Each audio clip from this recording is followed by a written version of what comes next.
पंच परमेष्टि भगवान के जय। आचार्य श्री गुरुवर कुंद कुंद महाराज की जय। आचार्य श्री गुरुवर विद्यासागर महाराज की जय। परम पूजनीय निर्यापक श्रमण मुनि श्री सुधा सागर जी महाराज की। पूज्य छुल्लक श्री गंभीर सागर जी महाराज जी की जय। सभी श्रोतागण एवं जिज्ञासु पूज सभी को नमोस्तु करें।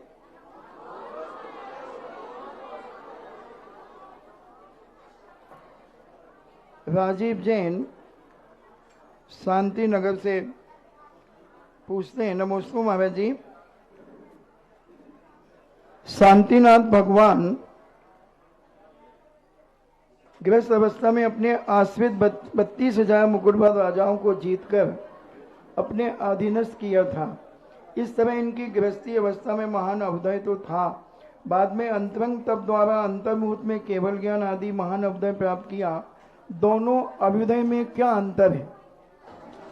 अभिनय पहले तो गृहस्थ अवस्था में 32,000 राजा मुकुटबद्ध को उनको जीता और फिर मोक्ष रूपी अभ्युदय प्राप्त किया। दोनों अभ्युदय में क्या अंतर है?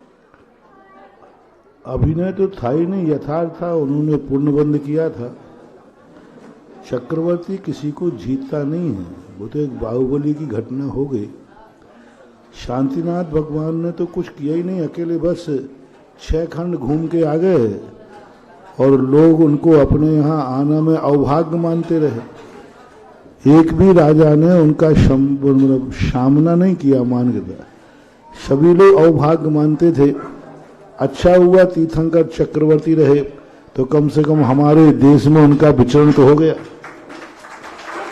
यदि चक्रवर्ती नहीं होते तो तीर्थंकर कभी मलेक्ष खंड में नहीं जाते।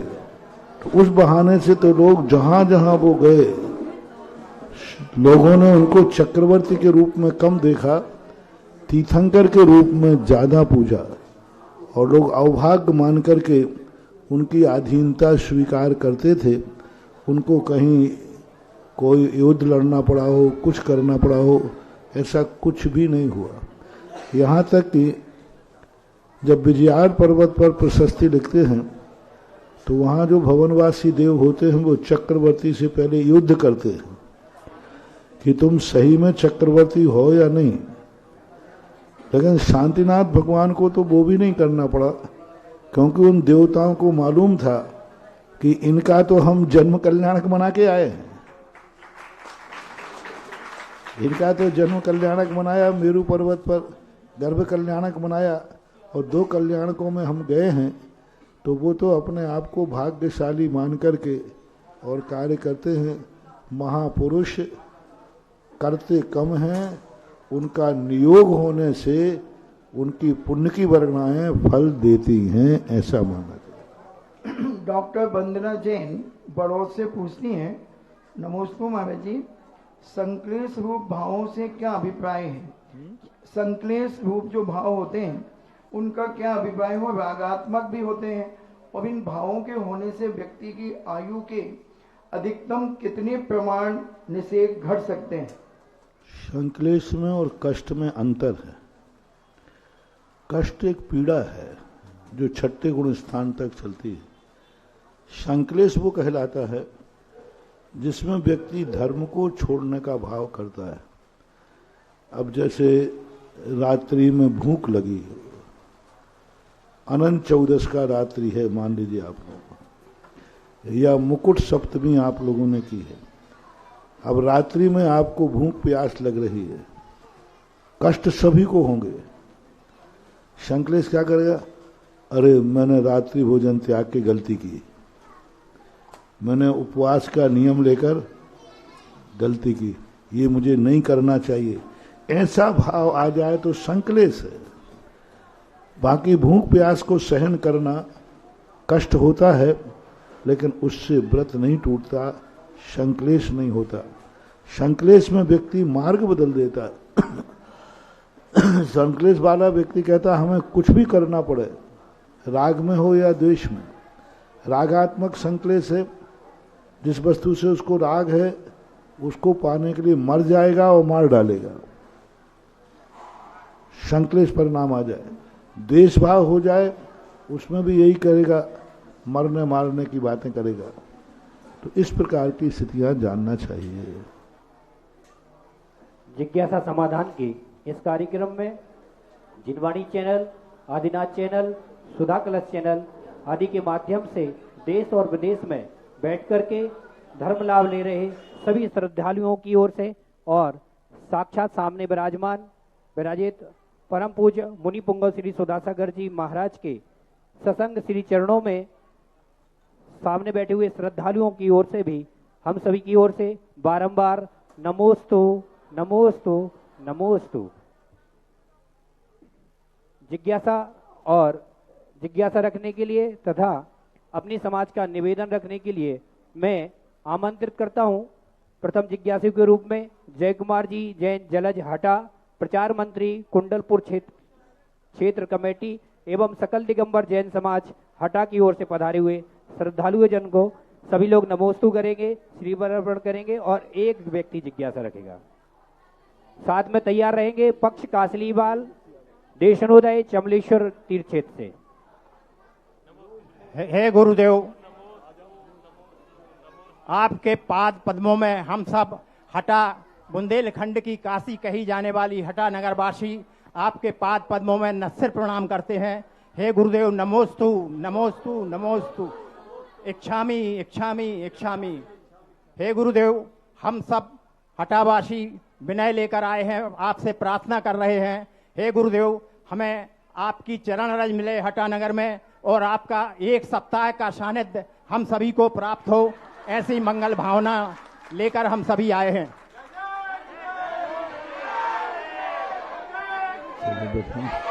देखो जिज्ञासा करें, क्योंकि ये गुरुदेव, हमारी जिज्ञासा है कि ये भरत चक्रवर्ती और बाहुबली भगवान और हनुमान जी को चरम शरीरी कहा जाता है, तो ये चरम शरीरी क्या होता है? कृपया जिज्ञासा का समाधान करने की कृपा करें। चरम शरीर का अर्थ है जो एक भाव पहले ही निश्चित हो जाता है कि यह अगले भाव में मोक्ष जाएंगे ही जाएंगे, और उसी भाव में आप लोग मोक्ष की स्थिति बन जाती है। ऐसे चरम शरीरी, चरम यानी अंतिम बार शरीर धारण किया है, उसके बाद अब वो शरीर धारण नहीं करेंगे। ये क्योंकि सर्वार्थ सिद्धि से देव आए थे, सर्वार्थ सिद्धि से जो देव आते हैं वो ऐसे ही चरम शरीरी होते हैं। बस अब जिज्ञासा रख रहे हैं पक्ष कासलीवाल, महाराज श्री के सबसे छोटे और अनन्य भक्त में है और इनका पूरा परिवार महाराज जी के निरंतर विहार में चल रहा है। पक्ष कासलीवाल देशनोदय चमलेश्वर से पधारे हैं और अपनी जिज्ञासा रख रहे हैं। इनके बाद तैयार रहेंगे संदीप जी जैन अपनी जैन समाज गैसाबाद की ओर से। गुरुवर के चरणों में 3 बार नमोस्तु नमोस्तु नमोस्तु। शुल्लक जी के चरणों में इच्छामी इच्छामी इच्छामी। गुरुवर, मेरी यह जिज्ञासा है, मैं कौन सी माला फेरूं जो आप जल्दी से जल्दी चमलेश्वर जी पधारे। हाँ, जल्दी जल्दी अच्छे भावना करो, बढ़िया भावना चले। ठीक, अपनी जिज्ञासा रखेंगे संदीप जैन जैन समाज गैसाबाद, सकल दिगंबर जैन समाज के साथ खड़े हो जाएंगे गैसाबाद वाले। और इसके बाद में तैयार रहेंगे, सभी लोग प्रार्थना न करें, जिज्ञासा करें, जिज्ञासा रखें अपनी। इसके बाद तैयार रहेंगे संजय जैन श्रमजीवी पत्रकार संघ तहसील हटा से। गुरु जी को चरणों में त्रिबार नमोस्तु नमोस्तु नमोस्तु। और नमोस्तु गुरुदेव। कर्मों का बंध तो निरंतर होता है, लेकिन 8 कर्मों में किस प्रकार बनता है और उसका उदय कैसा आता है? 8 कर्मों में पूज्यवर उमा स्वामी महाराज ने तत्व। लोग कितनी आवाजें आ रही, यहाँ बैठे हैं ये महिलाएं कितनी आवाजें कर रही हैं, यहाँ पे देखो।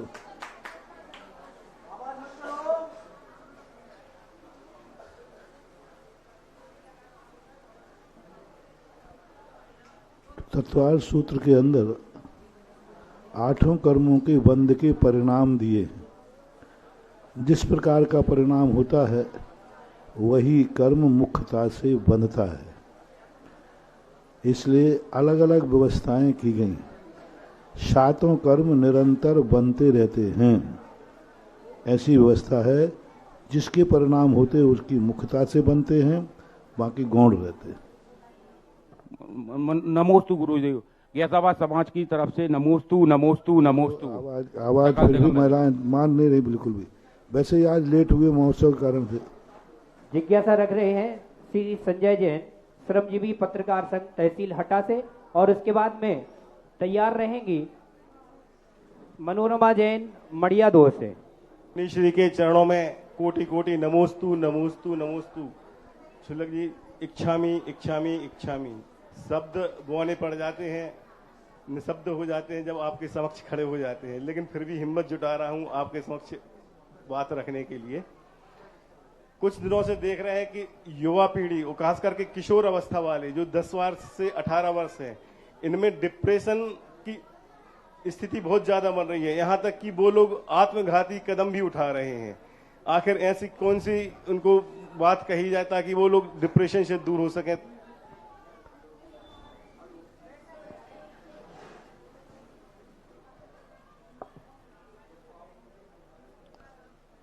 इसमें 2 कारण हैं। सबसे बड़ा इसमें कारण है फैमिली प्लानिंग। हम 2 और हमारे 2 की जो बात थी, सीमित संतान होने से इच्छाएं सीमित नहीं हुई। देखो फिर आवाज आ रही कहीं ना कहीं पे।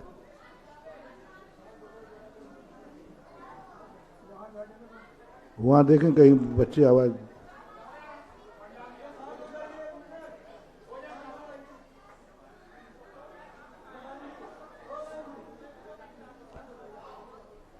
तो महत्वाकांक्षाएं, इच्छाएं कम नहीं हुई, परिवार सीमित हो गया। इच्छाएं तो इतनी हैं कि बहुत ज्यादा। अब एक ही बालक है, 2 बालक हैं, उनके ऊपर ही माता पिताओं का सब कुछ टिका हुआ है। और उस बच्चे के सामने बोलते हैं तू ही मेरा दीपक है, तू ही मेरे कुल की चीज है, तू नहीं है तो अब क्या है, अकेले ही है। तो आधा डिप्रेशन तो माँ बाप डालते हैं, और बेटा माँ बाप को चाहता है तो वो डिप्रेशन में चला जाता है। जितनी बातें माँ बाप चाह रहे हैं इतना तो मैं पूरा कर ही नहीं पाऊंगा, इतना तो मैं कर ही नहीं पाऊंगा, मेरी क्षमता ही नहीं है। तो अंत में वो सुसाइड करता है। ज़्यादा आजकल पढ़ने वाले विद्यार्थियों में ज़्यादा सुसाइड होता है। कोटा वगैरह में जितने कोचिंग पढ़ते हैं वे सब, उनमें एक आध कोई ना कोई खबर मिलती है। और ये उनके कारण है। एक मैंने ही प्रैक्टिकल किया, एक बच्चा मरने की स्थिति में आ गया, सुसाइड करने जा रहा था। मेरे दर्शन करने पहुंच गया वो। उसको भाव था उसकी अच्छी थी कि सोचा कि मर तो रही हूं, महाराज के दर्शन करके मरूं। तो उसके एकदम हिलोर आ गई रोने की। मैंने कहा बेटा क्यों रो रहा है? सारी बातें उससे पूछी तो बोले बेटा मैंने कि मरना क्यों चाह रहे हो? बोले मम्मी मुझे बहुत चाहती है, मम्मी मुझे बहुत चाहती है। मैंने कहा तू मम्मी को? बोले मम्मी को मैं बहुत चाहता हूं, इसलिए हम मरना चाहते हैं। अरे मैंने कि पागल हो गया? जब मम्मी तुझे चाहती, तू मम्मी को चाहता है तो मरने का तो कोई। बोले नहीं, मम्मी बहुत इतने चाहती है मुझे कि दिन भर में 10 बार फोन करती है, बेटा पढ़ रहा है कि नहीं, तेरे ऊपर मेरी जिंदगी है, तू कलेक्टर बन जाए, तू बन जा, सब हम ऐसा। तो अब इतनी भावनाएं उन मम्मी की हमारे ऊपर हैं। और मैं मम्मी को इतना चाहता हूं कि मेरा मन है कि मम्मी की हर भावना में पूरी करूं। लेकिन महाराज जब यहाँ आके कंपटीशन देखा तो मैं मम्मी की भावनाएं पूरी नहीं कर पाऊंगा, और मम्मी की भावना पूरी नहीं कर पाऊंगा तो मम्मी को दुख होगा। इसलिए मैंने सोचा कि भावना के पहले मर जाओ, सुसाइड करना। मैंने उसको रोका, माँ बाप को बुलाया, मैंने कि बच्चा चाहिए और या कलेक्टर बनाने दे। कलेक्टर तो ये बनेगा नहीं, बच्चा और हाथ से जाएगा। तो हमारी इतनी महत्वाकांक्षाएं हो गई हैं। पहले बहुत सारे बच्चे होते थे, 2, 5, 10, कोई बात नहीं, एक नहीं पढ़ेगा तो नहीं पढ़ेगा, तो वो बहुत बड़ा चीज था। आज जो फैमिली प्लानिंग है, इससे डिप्रेशन ज्यादा आ रहा है। और एकाकी परिवार, पहले संयुक्त परिवार होते थे, कोई भी घाटा पाटा लगता था, घर में सब लोग भरा पूरा परिवार है बढ़ जाता था, एक ही टेंशन नहीं करता था। अब परिवार में सिंगल है परिवार, मियाँ बीवी है, अब कोई दुर्घटना करना है तो दोनों ही को टेंशन करना है। तो एकल परिवार, फैमिली प्लानिंग, ये जो है 70% डिप्रेशन में कारण ये 2 हैं। तीसरा कारण है कि हम अपनी कुवत से ज्यादा इच्छाएं पाल लेते हैं। हम पड़ोसी की थाली को देखते हैं कि ये क्या खा रहा है, इसलिए डिप्रेशन बढ़ता है। व्यक्ति ये कहे पड़ोसी क्या खा रहा है, हमें क्या मतलब है, मेरी जठराग्नि कितनी है उतना मुझे खाना है बस। अरे पड़ोसी ने 10 रोटी खा ली तो उसका पेट ऐसा है, अब तेरे से 1 खाई जाती है तो 1 ही पचाओ ना, नहीं उसने 10 खा ली तो मैं खाऊंगा। स्पर्धा डिप्रेशन का कारण बन रहा है, तीसरा कारण। चौथा कारण है व्यक्ति का कि व्यक्ति आकाश में उड़ना चाहता है और जमीन पे चलने की ताकत नहीं है। तो इस कारणों से अपने आप को हमारे आचार्यों ने एक बहुत अच्छा दिया था, संतोष। हम किसी पड़ोसी को नहीं देखेंगे, जो हमारे पास है उसमें हम संतुष्ट हैं, तो फिर मन चंगा तो कठौती में गंगा। जिज्ञासा रखेंगे मनोरमा जैन मड़ियादो से, और उसके बाद में तैयार रहेंगे सुमित जी जैन, सचिन जी, बाबूजी जबलपुर से। गुरुदेव के चरणों में त्रिवार नमोस्तु गुरुदेव। छुल्लक जी के चरणों में त्रिवार इच्छामी। गुरुदेव, आपके अतिशय के बारे में बहुत सुना था, पर आज भूमि पूजन के दौरान हम सब ने आपका अतिशय देख भी लिया। हे गुरुवर, हम सब धन्य हो गए। गुरुवर, मेरी जिज्ञासा यह है कि सारे मुनि एक करवट में ही शयन क्यों करते हैं?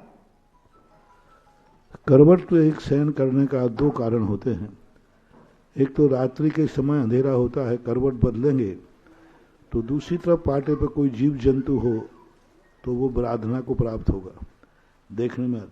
तीसरा कारण होता है अल्प निद्रा, क्योंकि एक करवट से सोंगे तो ज़्यादा निद्रा नहीं आएगी, कम निद्रा में ही शरीर की थकान दूर हो जाएगी और उसके बाद वो उठ के बैठ जाएंगे। इस अपेक्षा से काय से मोह का त्याग और करुणा के कारण से साधु एक करवट लेता है। जिज्ञासा रखेंगे सुमित जी। उससे पहले मैं आपको एक सूचना और जानकारी दे दूं। देखिए, पुण्ययोग रहता है, हमारा हीरापुर छूटा, लेकिन मैं बड़ा खुश हूं कि महाराज जी की अनुकंपा छोटे छोटे से गांव पर बरसती हुई, सटई, किशनगढ़ और उसके बाद में मड़ियादोह के उच्च बाबा को उच्च स्थान मिल गया। जितना गांव का छूटने का दुख है वो तो बाद में भी मिल जाएगा गुरु जी की कृपा, लेकिन ये बहुत बड़ी कृपा हुई मड़ियादोह वालों के ऊपर। कल जब हम बात कर रहे थे मड़ियादोह वालों से तो वो कह रहे थे कि हमारे लिए तो घी के साथ में बाती भी आप ही दे दो। मैंने कहा महाराज जी की कृपा, आप श्री चरणों में चले जाओ, निवेदन भर कर दो, 5% जो भी लगेगा 5% की राशि तो समर्पित करो, आपको 200% मिलेगी। ये इन बाबा का अतिशय है और वास्तविकता में जितना नहीं सोचा था उतना मिल गया। इसी गांव का मूर्ति वाला विराजमान करने वाला, इसी गांव की वेदी विराजमान करने वाला और इसी गांव के शिलान्यास करने वाले मिल गए।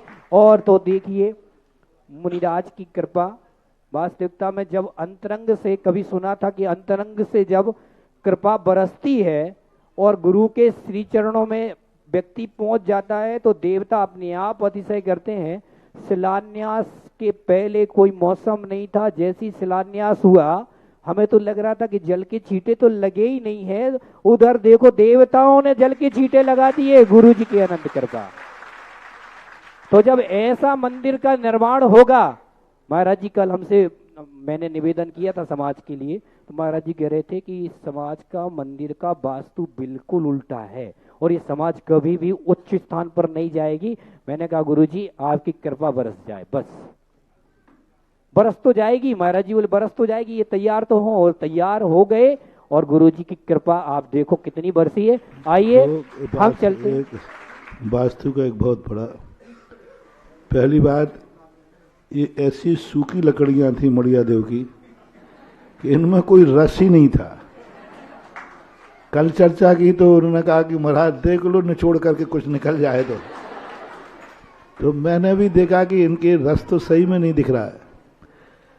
लेकिन फिर हमने कहा पर अपना काम तो है कि रेत से भी तेल निकालना।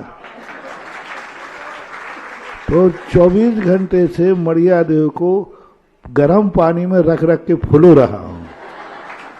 सुबह 1.5 घंटे फुलोया और फिर भी कोई विशेष बात नहीं बन पा रही थी, क्योंकि कल तक हमारा जो निर्णय था वो इतना गलत था कि वो पारसनाथ भगवान को मंजूर नहीं था, इसलिए वो तैयार नहीं कर पा रहे थे। क्योंकि मंदिर जिस स्थान पर बना है उसकी दिशा, आग्नेय दिशा जो है भगवान को इष्ट नहीं थी। और अब आप लोगों ने भी कहा और हमने भी कहा कि भाई मंदिर तो जो ठीक है पुराना है, उसी मंदिर को ठीक कर लेते। तो वो कहता था कि ठीक करोगे तो यहाँ के लकड़ियों में कितने ही फुलो लेना, कोई रस निकलने वाला। अभी देखो मात्र सुबह है, प्रातःकाल, इस स्थान को परिवर्तन किया नहीं है, अभी विकल्प किया है। वास्तु कहता है यदि कोई वास्तु में दोष है इसको मैं परिवर्तन करूंगा। इतना विकल्प करने मात्र से वास्तु का प्रभाव चालू हो जाता है। सुबह तक हमने कह दिया, भगवान की बेदी भी बन गई धर्मशाला में कि भगवान को अभी अस्थायी उठाना है। सुबह जाकर के हमने हाँ कह दिया तो बोली भी लगी भगवान को उठाने की, है ना। पारसनाथ की बोली लग गई थी क्या, बोली भी लगी। बोली के बीच में पारसनाथ ने कहा ये तो अब मानेंगे ही नहीं, अब तो भगवान ही उठने ही वाले। तुरंत मन में आया पहले इसकी दिशा तो देख ले। कंपास लगा के देखा तो 18 से 20 डिग्री तक आग्नेय था। तो मैंने कहा यहां तो मंदिर नहीं बनेगा और बना भी नहीं पाओगे तुम कभी। उसी के बाजू में धर्मशाला पड़ी थी। जैसे ही वहां बनाने का संकल्प किया, जहां सबने कह दिया कुछ भी नहीं, वहां देखो 11 कलश के भगवान विराजमान करने वाला। जब कल बात की ना तो एक कोई यहीं दमोह जिले कहाँ का था, वो व्यक्ति मार्केटिंग कर रहा था, नहीं 4 में दे दो, 3 में दे दो, 2 में दे दो, क्योंकि वो जानता था कि मड़िया देव वाले तो गरीब हैं। लेकिन जब पारसनाथ भगवान का स्थान शुभ मिला तो मूर्ति विराजमान करने का, अकेली मूर्ति का है। और फिर मूर्ति कहाँ विराजमान होगी, इस वेदी पे विराजमान करने वाला भी एक परिवार आ गया 8 कलश का। अभी ये तो मां 24 घंटे का चमत्कार। और मैं यही सोच रहा था कहीं भारत में जाओ, समाज एकदम इतनी नहीं हो सकती है कि वो अपना देवालय न बना सकें।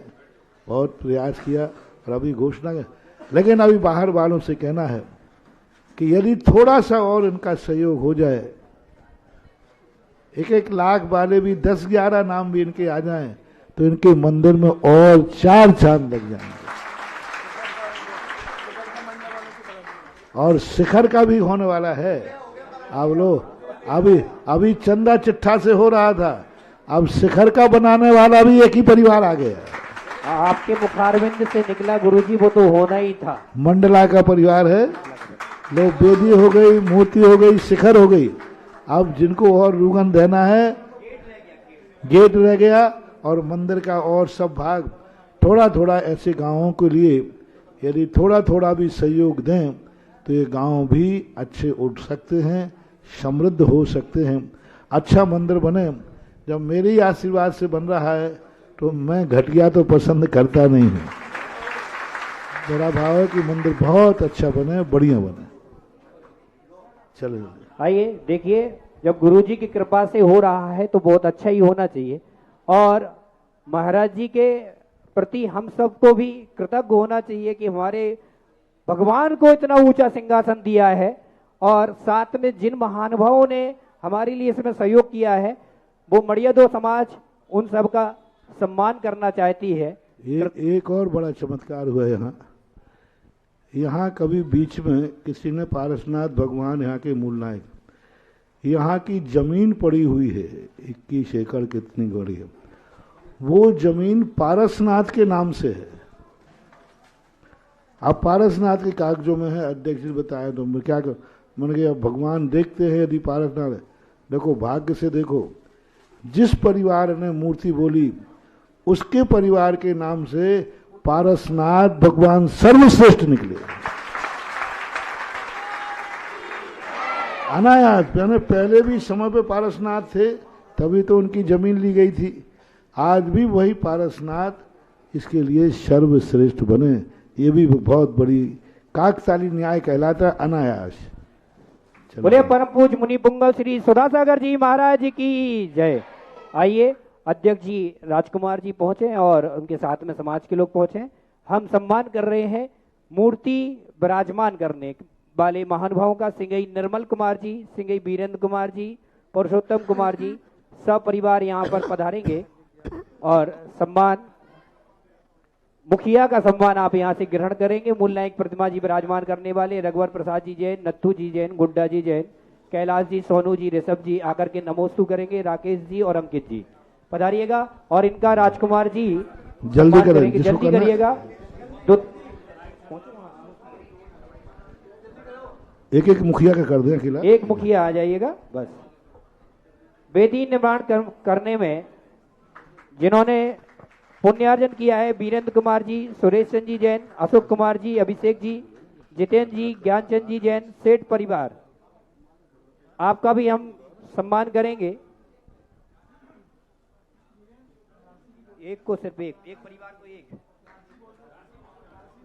कलश में 11 कलश से इन्होंने पुण्यार्जन लिया है। 11 कलश से वेदी निर्माण करता परिवार वीरेंद्र कुमार जी, सुरेश जी जैन का सम्मान हो रहा है। 8 कलश से इन्होंने भी पुण्यार्जन ग्रहण किया है, 8 कलश के माध्यम से, बहुत बढ़िया। आइए, और हम जा रहे हैं अब जिनको गुरुजी का विशेष आशीर्वाद मिला है, मंडला के हैं भाई हमारे अनुराग जी हथकरघा वहां पर चला संचालित करते हैं, सजल जी जो कि हमारे सांगानेर के स्टूडेंट है, श्रेयांश कुमार जी, नितिन जी, श्वेता जी, ऋचा जी, अर्चित जी, श्रेया जी, नयांश जी, विभांश जी जैन मंडला, इन्होंने पंचम शिला विराजमान करने का 1 लाख में पुण्यार्जन किया था, उसको बढ़ा करके वेदी शिखर को बनाने का 5 कलश का इन्होंने शिखर का पुण्यार्जन किया है। ये सम्मिलित होंगे उसी में, क्योंकि महाराज जी ने कहा था कि जो मूर्ति शिखर करेगा उसको साथ में शिला का भी सौभाग्य मिलेगा। 5 कलश में इनका हो रहा है पुण्यार्जन। आइए, इसके बाद में एक शिला, प्रथम शिला विराजमान करने का सौभाग्य राजकुमार जी, अशोक कुमार जी, ब्रजेश कुमार जी, इनको सबको कर दो, इन परिवार को।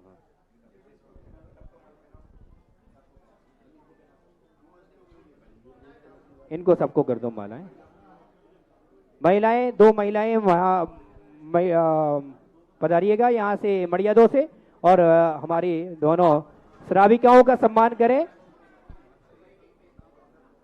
1 कलश वाले जो भी 1 कलश की राशि समर्पित करेगा, टीवी के माध्यम से सुनने वाले भी व्यक्ति होंगे, यदि वो 1 कलश की राशि समर्पित करते हैं तो उनके शिलापट पर नाम आएंगे जो सामने विराजित है। यदि वो लोग भी एक कलश की राशि समर्पित करते हैं तो उनके नाम भी शिलापट पर आएंगे।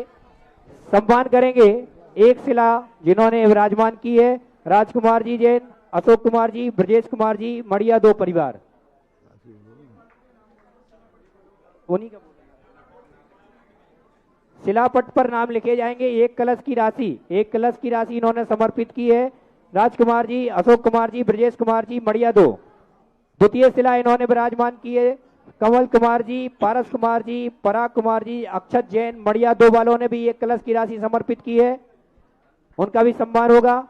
तृतीय शिला अजित कुमार जी जैन, दमोह, मड़िया 2 वाले हैं, उन्होंने भी एक कलश की राशि समर्पित करके अपना पुण्यार्जन किया है। चतुर्थ कलश के रूप में श्री पूरन चंद जी जैन, राजेंद्र कुमार जी, प्रमोद कुमार जी जैन, बड़कुल परिवार, मड़िया 2 से आपने भी एक कलश की राशि समर्पित की है। बहुत बहुत साधुवाद, पुण्यवान, आपके परिवार सहित पुण्यवान है आप। मैं आपको एक जानकारी दे दूं, कमला जी, महावीर जी जैन, अजीत जी जैन, लकी, मानवी जैन, सागर जो कि हमारे शास्त्री है, उन्होंने भी 1 लाख रुपए की राशि समर्पित की है। मैं उनकी तरफ से भाई अनुराग जी को, सजल जी को और हमारे संदीप जी को मैं आमंत्रित करता हूं कि आए और सम्मान ग्रहण करें। श्री विनोद कुमार जी जैन, श्रीमती आशा जैन, आरुष जैन दिल्ली, इन्होंने भी 1 लाख रुपए की राशि समर्पित की है। 71,000 रुपए की राशि ज्योति जैन, आदित्य जैन सिंघई, सुदामा नगर इंदौर ने भी समर्पित की है। आपसे भी मैं यहाँ से कहना चाहता हूँ कि 71,000 को बढ़ा करके 1 लाख रुपए कर दीजिएगा तो आपका शिलापट पर नाम आ जाएगा। राखी जैन सिंहपुर, आपने भी 51,000 रुपए की राशि समर्पित की है, आपका भी पुनर्जन हो रहा है। और जो भी महानुभाव अपनी राशि को देना चाहते हैं वो निम्न नंबरों पर संपर्क करके अपने नाम भेज सकते हैं। 88,780,25407। फिर से सुने, 88,780,25407। दूसरा नंबर 93,40,66,28,98। और जिज्ञासा के लिए सुमित जी जैन, सचिन जी जैन, बाबू, जबलपुर। हनुमान ताल बड़ा जैन मंदिर को शासनोदय अतिशय तीर्थ क्षेत्र बनाने वाले असीम कालीन भक्तांबर प्रणेता पूज्य गुरुदेव के चरणों में त्रिवार नमोस्तु नमोस्तु नमोस्तु। पूज्य छुल्लक जी के चरणों में त्रिवार इच्छामि इच्छामि इच्छामि। हे गुरुदेव, आगामी 3 अप्रैल को आदिनाथ जन्म कल्याणक महोत्सव आ रहा है। गुरुदेव, हम सब जबलपुर वासी एवं समस्त देशवासी आदिनाथ जयंती को किस तरह से मनाएं, धर्म प्रभावना अधिक से अधिक हो सके। जिस प्रकार से महावीर जयंती के बारे में सारे लोग जानते हैं, आदिनाथ जयंती के बारे में भी सभी देशवासी एवं जबलपुर वासी किस तरह मनाएं, जिज्ञासा का समाधान करें। 4-5 दिन पहले हमने सबको निर्देशन दिए थे कि आदिनाथ जयंती को 2 रूप में मनाना है। एक तो उपकारी के रूप में, क्योंकि संसार में जो भी तुम्हारे आजीविका के साधन हैं उन पर उपकार ऋषभ देव का है, 60 कर्म के माध्यम से। दूसरे रूप में बनाना है इतिहास की रक्षा करने के लिए, क्योंकि लोग समझते हैं महावीर स्वामी ही जैन धर्म के संस्थापक और आदिनाथ भगवान ऋषभ देव को ऐतिहासिक दृष्टि से महावीर जयंती जैसा जुलूस निकालिए, सारी समाज एकत्रित होकर के, और सबसे ज़्यादा प्रशासनिक राजनेता जो अजैन लोग, विशेष विशिष्ट लोग हैं, इनको बुला करके आदिनाथ जयंती पर बुलाइए, जिससे शासन में, प्रशासन में और अजैनों में ऋषभ देव का नाम पहुंचे और वो जैन धर्म की प्राचीनता को समझ सकें। तो ये 2 बातों को ध्यान में रख करके ऋषभ देव की जयंती पर चैतवदी नवमी तिथि जन्म्या श्री भगवान, तो 3 तारीख को आ रही है, सबको इस प्रकार मनाना चाहिए। जबलपुर वाले तो आदिनाथ भगवान शासनोदय तीर्थ क्षेत्र के हैं, वो तो जगत के सबसे प्राचीन भगवान हैं, तो जबलपुर वालों को तो और उत्साह से मनाना चाहिए।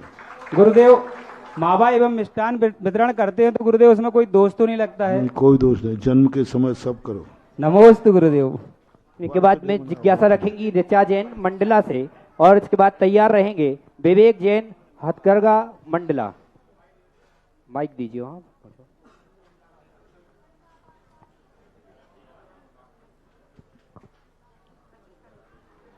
हे गुरुदेव, हम सभी मंडला वालों की तरफ से कोटि सह नमोस्तु नमोस्तु नमोस्तु। महाराज जी, हम लोग तो बड़े बाबा के दर्शन करने नॉर्मली ऐसा सोचा था कि आपके दर्शन करने बिहार में आप मिलेंगे, और आते आते कुछ परेशानियां रास्ते में आ रही थी, तो हम लोगों ने सोचा कि क्या पता आज दर्शन मिल पाएंगे कि नहीं मिल पाएंगे। यहाँ पहुँचे तो यहाँ पे पता चला कि आप वहाँ पे शिलान्यास करवा रहे हैं, तो कुछ लोग बोले कि नहीं यहीं पर रुक जाओ, अभी महाराज जी आने वाले हैं। तो मेरा मन हुआ कि नहीं नहीं, हम लोग मंदिर के दर्शन कर लेते हैं। वहां पहुंचे, जस्ट लास्ट शिला की बोली चल रही थी और हम लोग के अचानक से भाव बन गए कि नहीं ले लेते हैं। एक मन हुआ नहीं नहीं, फिर बोला नहीं ले लेते हैं। लिया तो मतलब ऐसा लगा कि ऐसा कैसा हो गया, अचानक से दिमाग में कैसे बात आई, कुछ समझ में नहीं आया। तो इस चीज के लिए हम लोग का ऐसा कौन सा पुण्य का वो है कि हम लोग को ऐसा सौभाग्य मिल गया आपके सानिध्य में?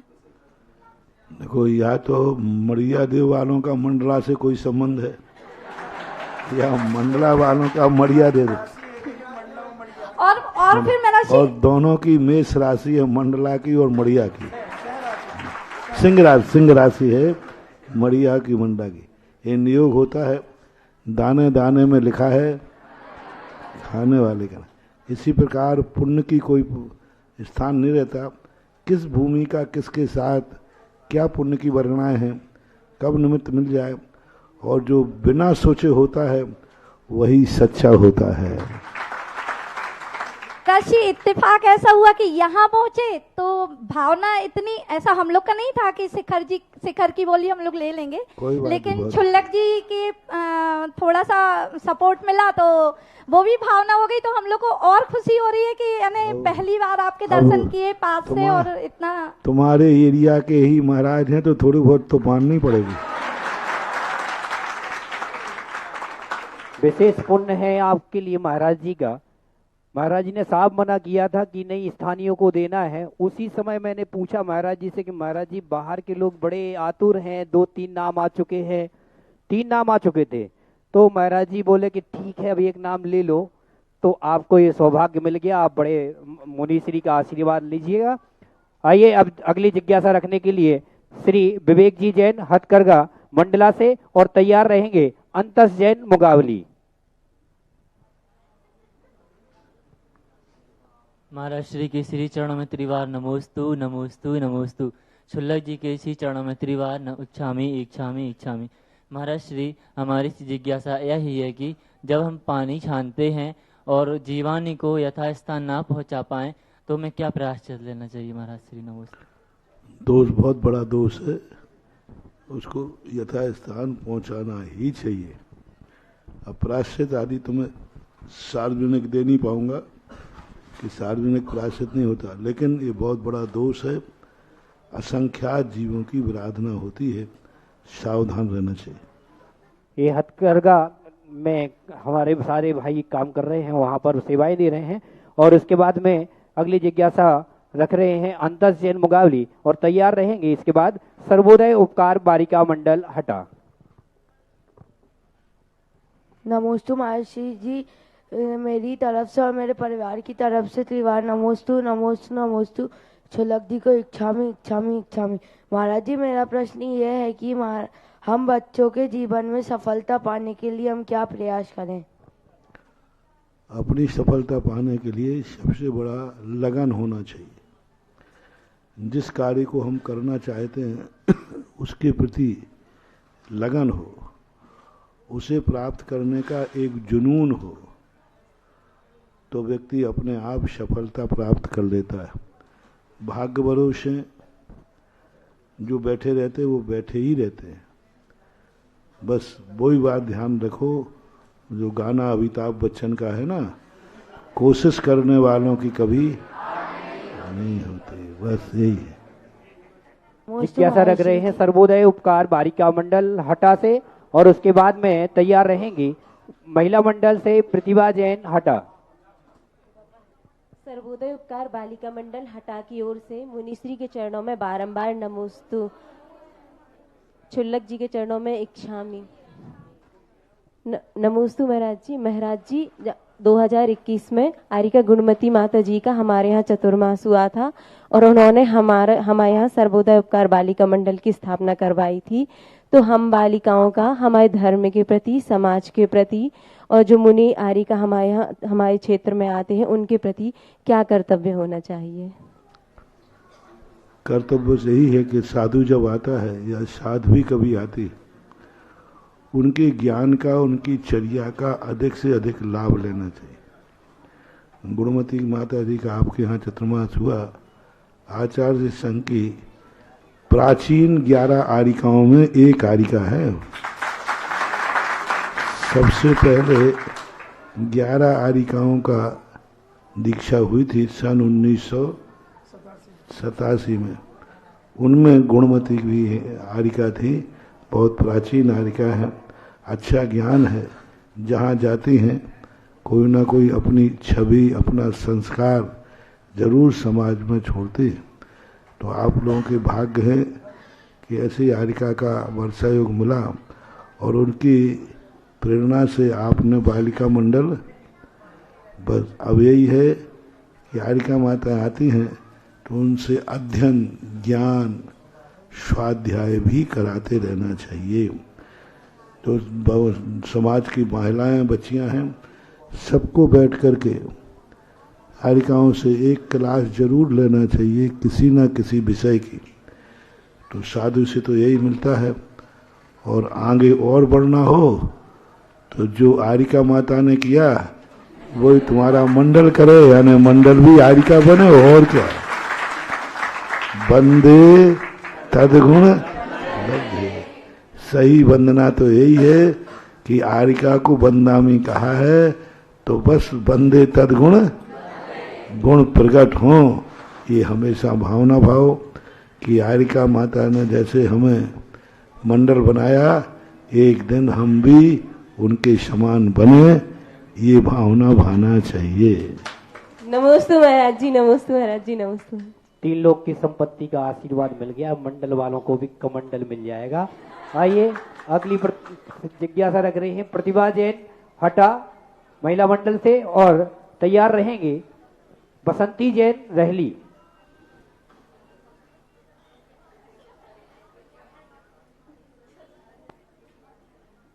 गुरुवर के चरणों में त्रिवार नमोस्तु नमोस्तु नमोस्तु।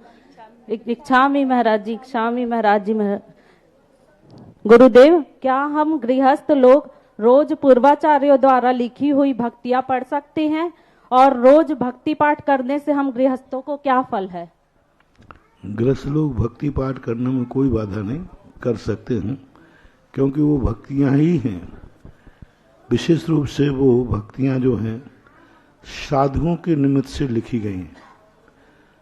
हम लोगों के यहाँ भक्तियां आती हैं और तुम लोगों के लिए पूजा आती है।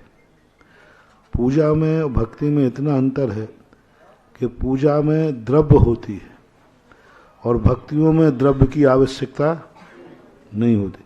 पूजन में क्या होता है, जल, चंदन, अक्षत आदि चढ़ाते ना, तो पूजा होती है। तो गृहस्थों को विशेष रूप से पूजा नहीं छोड़ना चाहिए।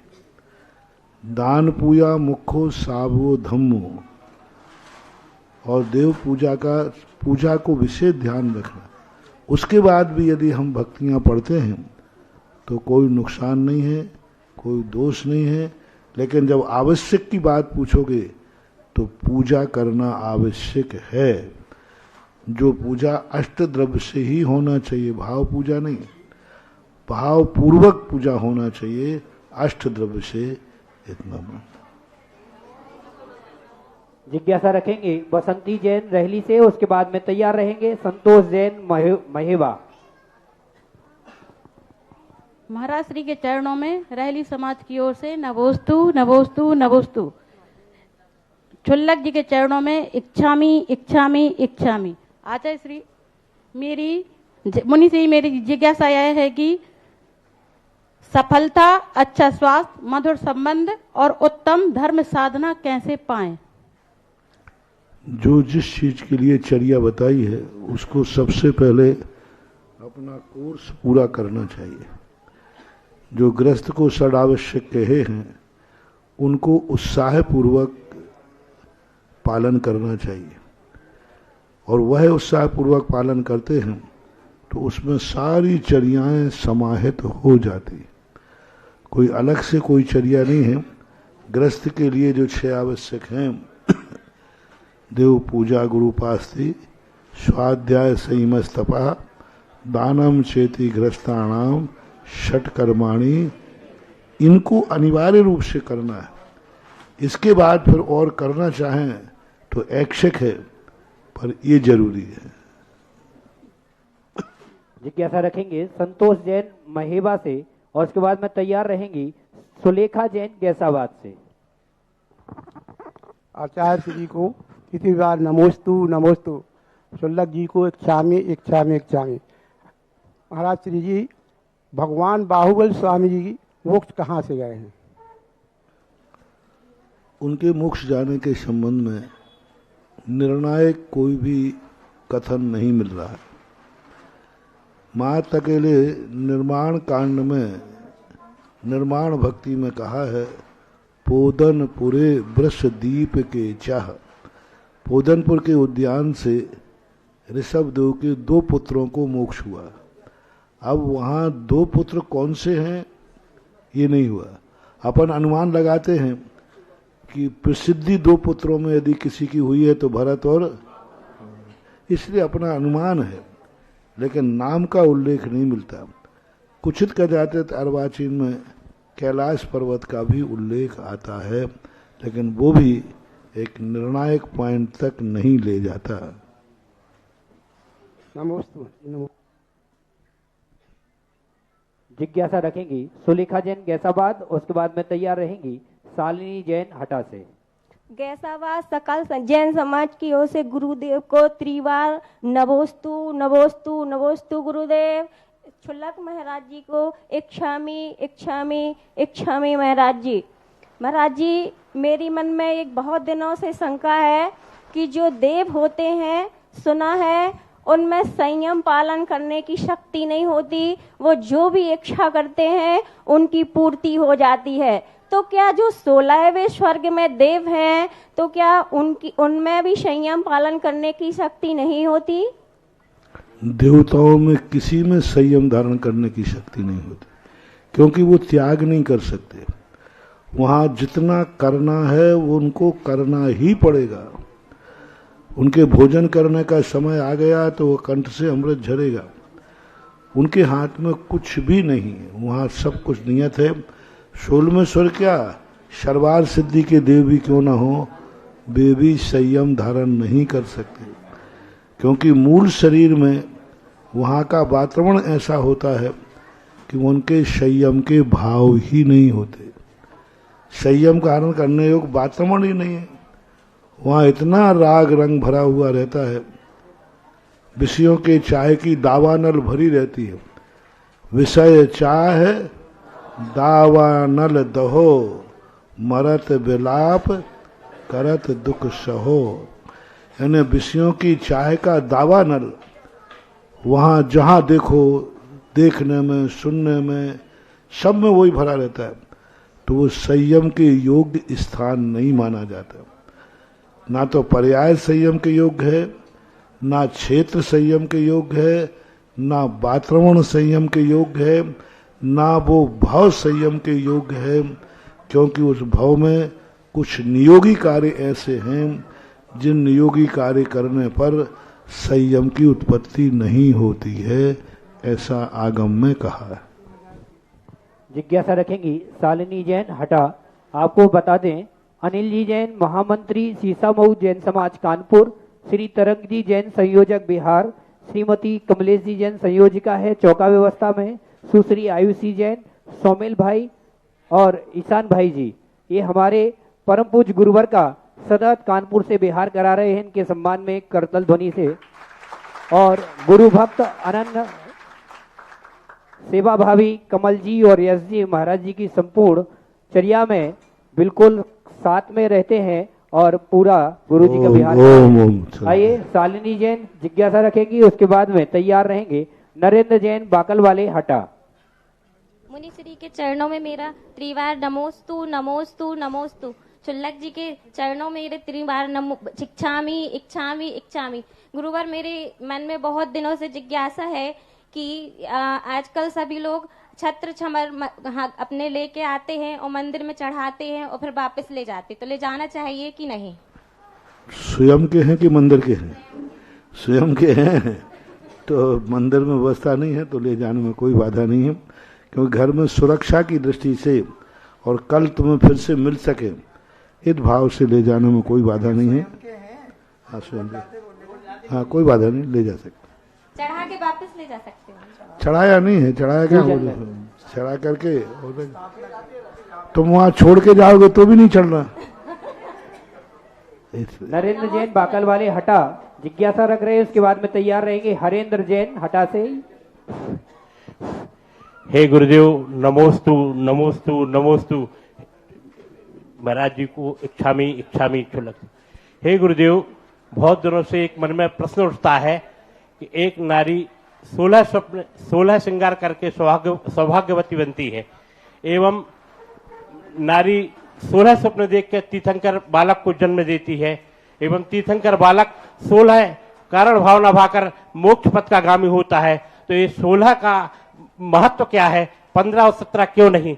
समाधान कीजिए गुरुदेव। नमोस्तु। पहली बात तो 16 शब्द जो है शुद्धता का प्रतीक है, पूर्णता का प्रतीक है, और तीसरा कारण है ये नियोगी संज्ञा। यदि 17 कर देते तब भी एक प्रश्न था कि 17 ही क्यों कहे, 15 कर देते तो भी प्रश्न नहीं उठता, प्रश्न तो कहीं ना कहीं होता है। इसलिए 16 का एक नियोग है और 16 में संपूर्ण विषय समाहित हो जाता है। ऐसे अनादि निधन ये संज्ञा है, किसी ने रखी हुई नहीं है, अनादि काल से चला आ रहा है तो चल रहा है आखिर। हरेंद्र जी जैन अपनी जिज्ञासा रखेंगे, उसके बाद में तैयार रहेंगे हर्ष जैन पन्ना से। आचार्य गुरुवार विद्यासागर महाराज जी को नमोस्तु नमोस्तु नमोस्तु। व्यापक मुनि सुधा सागर जी महाराज जी को नमोस्तु नमोस्तु नमोस्तु। छोलक जी के लिए इच्छामी इच्छामी इच्छामी। हे गुरुवार, जब मैं पूजन या जाप इत्यादि करता हूँ तो मैंने कभी कभी अन्य कारण उपस्थित हो जाते हैं और जिससे व्यवधान उत्पन्न होता है, तो हमें उसमें क्या करना चाहिए? जाप वगैरह करना चाहिए या नहीं? शंका समाधान। जाप तो करते रहो, लेकिन दिन भर जो सोचते रहते हो वो फुर्सत को तुम्हें देख करके कोई व्यक्ति तुमसे मिलना चाहे तो कब देखेगा अब व्यक्ति फुर्सत में कब है? तो इसी प्रकार विकल्प सोचते हैं। तुम फुर्सत में माला फेरते समय रहते हो तो वो उसी समय आ जाते हैं। अब माला फेरते समय अपने आप को इतना व्यस्त कर दो, इतना व्यस्त कर दो कि वो विचार वहाँ पर आ ही नहीं पाए। माला में मन लगाओ, उनका उपदेश, उनके स्वरूप में, उनकी एकाग्रता के प्रति जागरूक रहोगे तो फिर वो विचार धीरे धीरे बंद हो जाते हैं। हर्ष जैन अपनी जिज्ञासा रखेंगे, उसके बाद में तैयार रहेंगी छोटी गुड़िया माही अनी जैन दमोह से। पूज्य मुनि श्री के चरणों में कोटि कोटि नमोस्तु। छुल्लक जी के चरणों में इच्छामी, त्रिवार इच्छामी। हे स्वामी, मेरा ये प्रश्न है कि जिस दिन भी साधु केशलोच करते हैं उस दिन उपवास क्यों करना होता है? उपवास करने के कई कारण होते हैं। एक ग्लानि भाव आता है, क्योंकि जब केशलोच करते हैं तो ये मल है और उस मल का स्पर्श होने से ग्लानि भाव आता है। दूसरा, जब केशलोच करते हैं तो छिद्र हो जाने से उनसे खून आदि भी आ जाता है और वो खून आदि निकलने के बाद थोड़ा थोड़ा उसमें से पानी भी रिश्ता रहता है, तो शरीर में से कहीं भी ब्लड स्राव हो रहा हो उस समय आहार का निषेध किया। तीसरा कारण है निर्वृत्ति। निर्वृत्ति के लिए, निर्वृत्ति मार्ग की सुरक्षा के लिए उपवास किया जाता है, ये ऐसा नहीं होता। जिज्ञासा रख रही है माही जैन अनी जैन, और इसके बाद में अंतिम जिज्ञासा के लिए नित्या जैन आभा जैन मड़िया दो तैयार रहेंगे।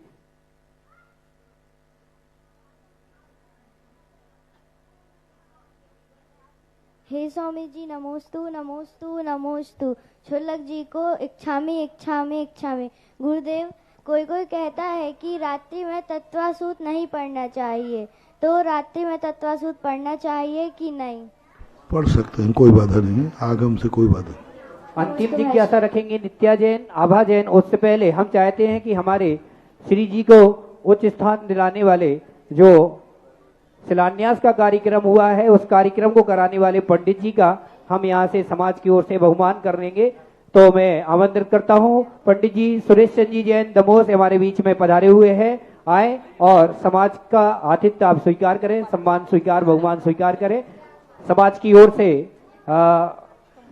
ओर से हमारे बीच में राजकुमार जी, अभिषेक जी और जो भी महानुभाव हों वो पधारें और इनका सब आप बोल दो, आप जल्दी बोल दो जो भी बोलना है। देव के चरणों में 3 बार नमोस्तु नमोस्तु नमोस्तु। छुल्लक जी के चरणों में 3 बार इच्छामी इच्छामी इच्छामी। गुरुदेव मेरा प्रश्न ये है कि 2 प्रकार के निगोद होते हैं, एक इतर निगोद, एक नित्य निगोद। इतर निगोद से जीव धीरे धीरे निकल सकता है, तो नित्य निगोद से निकल सकता है कि नहीं? नित्य निगोद से 608 जीव 6 महीने 8 समय में नियम से निकलते रहते हैं, ऐसा सभी आचार्यों की मान्यता है। कुछ आचार्य इसमें ये मानते हैं कि नित्य निगोद से ना तो जीव निकला है, ना निकल रहा है, ना निकलेगा, ये भी मान्यता है। लेकिन प्रायः बहुमत देखा जाए तो 6 महीने 8 समय में 608 जीव नित्य निगोद से भी निकलते हैं। महाराज श्री के चरणों में 3 बार नमोस्तु एवं छुल्लक जी के चरणों में 3 बार इच्छामी। महाराज श्री, मेरी जिज्ञासा यह है कि विद्यार्थी जीवन में रहते हुए लौकिक शिक्षा ग्रहण करते समय जो शेष वक्त बचता है, हम लोगों के लिए उसमें कौन सा महत्वपूर्ण ग्रंथ का स्वाध्याय करना चाहिए? स्वाध्याय के लिए गृहस्थों के लिए हमने सांगानेर से 12 वर्ष का कोर्स तैयार किया है। उस कोर्स में यही क्रम रखा है कि पहली साल क्या पढ़ना, दूसरी साल क्या पढ़ना।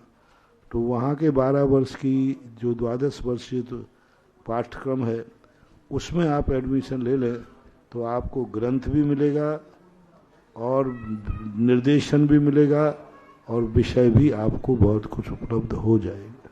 और यदि आप उसमें टॉप करते हैं तो महाराज श्री के श्री चरणों में वहाँ के खुले मंच से सोने के पदक के द्वारा आपका सम्मान भी होगा। तो इसलिए सभी यहाँ जो बैठे हैं उनको 12 वर्षीय पाठ्यक्रम में तो जरूर भाग लेना चाहिए। बिल्कुल, पाठशाला वालों को तो मस्ट हो जाना चाहिए, करना ही है ये सब बहनों को।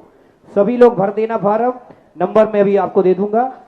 और आइए अब हम चलते हैं महाराज श्री के श्री चरणों की आरती करने के लिए। अब में आज यहाँ मंदिर का बहुत अच्छा कार्यक्रम हो गया पूर्णतः।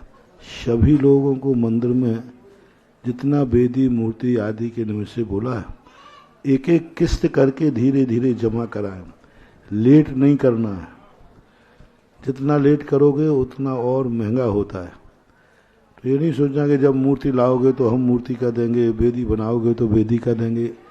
नहीं, वेदी मूर्ति तो आएगी ही आएगी, लेकिन आपका वह राशि जो है मंदिर में लगेगी। मूर्ति में जरूर नहीं कि इतनी राशि लग जाए। मूर्ति जितने की आएगी उससे ऊपर जो निछावर राशि है वो मंदिर में लगेगी। वेदी में जितनी लगेगी वो वेदी में लगेगी, लेकिन वह राशि जो है वेदी के बिना अन्य मंदिर में भी लगेगी। नहीं तो कहो वेदी बनाओ तो हम दे देंगे। वेदी की राशि नहीं दी है आपने, वेदी की निछावर दी है। मूर्ति का मूल्य नहीं दिया है आपने, मूर्ति की और निछावर राशि निछावरी होती है, मूल्य नहीं होता।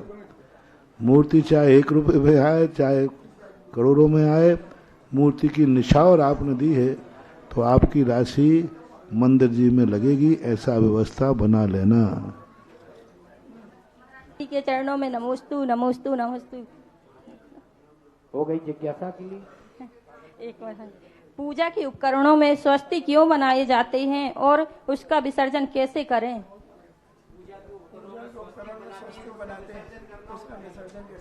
कोई बात नहीं, मिटा देना ही विसर्जन, पानी डाल दिए बस। आइए देखिए, पार्श्वनाथ भगवान विराजमान हुए हैं, आपको पता ही है। आज कितना अच्छा दिन है, आज पारसनाथ भगवान का ज्ञान कल्याणक का भी दिन है। वाह। भैया जी से निवेदन करता हूँ कि बोलिए। बोले संत शिरोमणि आचार्य गुरुवर श्री विद्यासागर जी महाराज जी की, परम पूज्य तीर्थोदक निरापक मुनि पुंगव श्री सुधा सागर जी महाराज की, क्षुल्लक श्री गंभीर सागर जी महाराज की। बंधुओं, आज आप सभी के बीच में एक ऐसा अतिशय हुआ कि जिस अतिशय का समर्थन देवों ने भी किया, और ऐसा जिनालय बनेगा ये कि इस क्षेत्र में अतिशय पूर्ण जिनालय अगर कहीं का बनेगा तो वो मड़िया देव का जिनालय कहलाएगा, क्योंकि पूज्य वर्ग के कर कमलों से जिसका शिलान्यास होता है उसमें कभी भी कोई दुखी नहीं होता, ना दुख लेकर के आता लेकिन सुखी होकर के जाता है। तो आज कौन सौभाग्यशाली है, आज पूज्य वर्ग के आरती करने का सौभाग्य प्राप्त करेंगे। शीघ्रता करें, समय कम है। आज की आरती महाआरती का शीघ्रता करें। आज की महाआरती 5151 रुपया, 5151 रुपया, एक 11,111 रुपया, 11,111 रुपया। ये चंचला लक्ष्मी आपकी 15,515 रुपया ये जिनाले में लगेगी, और ये जिनाले आप सभी के लिए कल्याणकारी बनेगा। कौन सौभाग्यशाली है जो आज की आरती का सौभाग्य प्राप्त करेंगे? 15,515 रुपया, 15,515 रुपया एक, 15,515 रुपया दो, और 15,515 रुपया और कोई सौभाग्यशाली पावनशाली पुण्यशाली जो आज ऐसे अतिशयकारी पुण्यशाली गुरु महाराज की आरती करने का सौभाग्य प्राप्त कर रहे हैं। ऐसे गुरु महाराज हमको बहुत कम मिलते हैं। एक माता जी कह रही थी, ऐसे संत हमारे छोटे छोटे गांव में आए, ये संत कहां मिलते हैं, इसलिए हमारी मड़िया देव से देखो ये एक आध नहीं, यहाँ सीधा पंजा आता है 21,121 रुपया। तो वो माता जी कह रही थी कि हमारे गैसाबाद भी आ जाए। अरे महाराज जी तो सब जगह आ जाए, लेकिन आप लोग कब आएंगे? आज आरती का सौभाग्य आप लोगों को मिला है, तो इसको आप ना छोड़ें और आकर के पूज्य वर्ग के श्री चरणों में अपना समर्पण दिखाएं। 21,121 रुपया, 21,121 रुपया एक, 21,121 रुपया दो, और 21,121 रुपया एक दो, और कोई सौभाग्यशाली पावनशाली पुण्यशाली जो आज अपने जीवन को धन्य करेगा पूज्य वर्ग की आरती करके 21,121 रुपया 3। मैं चाहूंगा कि दोनों तरफ से जिनकी 15 थी वो भी आ जाए और 21 थी वो भी आ जाए, दोनों को सौभाग्य मिलेगा।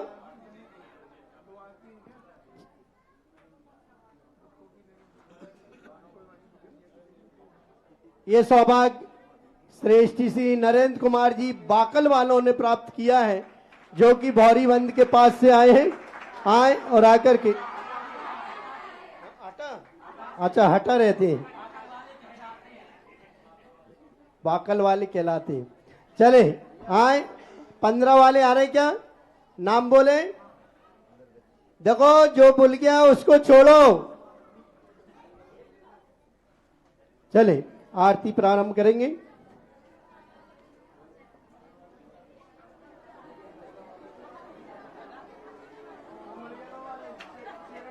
आज जो यज्ञ नायक बने थे महाराज श्री, उनने पूरी राशि जमा, 2 लोगों ने यहाँ पर राशि जमा कर दी है। अभिषेक जैन, मड़िया देव 31,000 रुपये और 25,000 रुपये अवकाश जी जैन, वीरेंद्र जी जैन, आलोक जी जैन, डोली परिवार ने जमा कर दी है। और भी लोगों ने जो लिए हैं वो शीघ्रता करें, आशीर्वाद लें पूज्य वर्ग का। आ जाएं।